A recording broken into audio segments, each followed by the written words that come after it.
Jackie Cinemas. Unbiased cinema review. Jackie cinemas நேயர்களுக்கு வணக்கம். நான் உங்கள் ஜாக்கி சேகர். இந்த எபிசோட் தேவி 2 திரைப்படத்தினுடைய டீசர் ரிவ்யூ இந்த எபிசோடில் பார்க்க போகின்றோம். அதற்கு முன்பாக இந்த தளத்துக்கு இதுவரை சப்ஸ்கிரைப் பண்ணாதவங்க சப்ஸ்கிரைப் பண்ணுங்கள். இந்த திரைப்படம் வந்து விஜய் இயக்கத்தில் வெளிவரக்கூடிய ஒரு திரைப்படம். சார் அவருக்கு மட்டும் எப்படி சார் இந்த இண்டஸ்ட்ரியில் படம் தொடர்ந்து கிடச்சிக்கிட்டே இருக்குது சார், ஓடனாலும் ஓடட்டாலும் அவருக்கு மட்டும் படம் கிடைக்குது அப்படின்னு இண்டஸ்ட்ரியில் ஒரு டாக் இருக்குது. அதெல்லாம் வாங்கிட்டு வந்த வரோம். அதனால் அவர் ஒரு வளர்ச்சியை பார்த்து கண்ணு வைக்காதீங்க. பட் விஜய் இயக்கத்தில் நிறைய திரைப்படங்கள் வந்து உருவி எடுக்கப்பட்ட திரைப்படங்கள் நிறையா நம்ம சொல்லலாம். பட் இந்த தேவி படம் எப்படி எடுத்தாருன்னு எனக்கு தெரியாது. ஆனால் அவர் இயக்கத்தில் எனக்கு ரொம்ப ரொம்ப பிடிச்ச ஒரு திரைப்படம் எதுனா அது தேவி படம் தான்.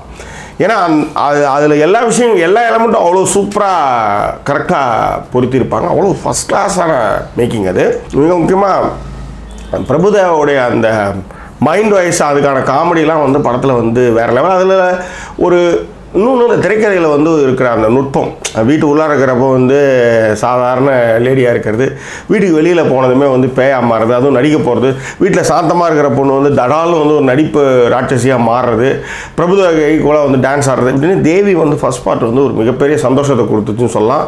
அதுவும் பிரபுதேவா வந்து ஒரு கேள்வி விட்டுன்னு போயிட்டு மங்குன்னு குத்துறா மாதிரியான ஒரு ஷாட்டில் ரொம்ப நல்லா பண்ணியிருப்பார்.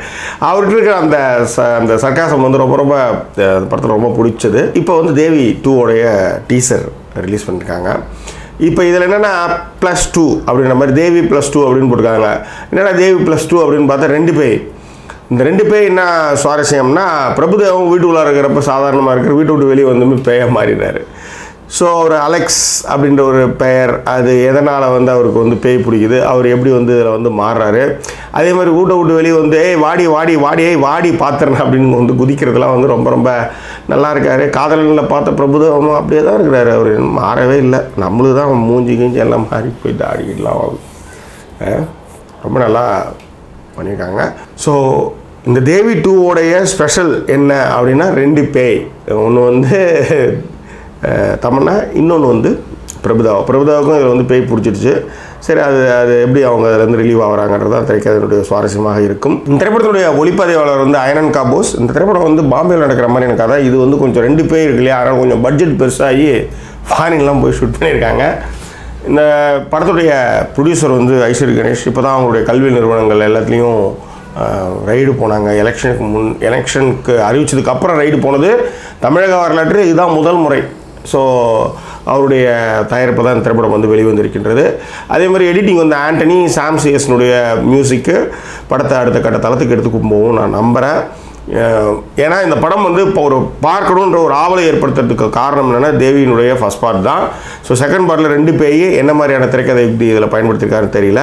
இந்த திரைப்படத்தில் எல்லாத்தை விட ஸ்பெஷல் அட்ராக்ஷன் என்ன அப்படின்னா, மக்கள் நீதி மையத்தில் ஒரு மிக பெரிய பொறுப்பில் இருக்கக்கூடிய கோவிசர்லா போன்றவர்கள் இந்த திரைப்படத்தில் நடிச்சிருக்காங்க.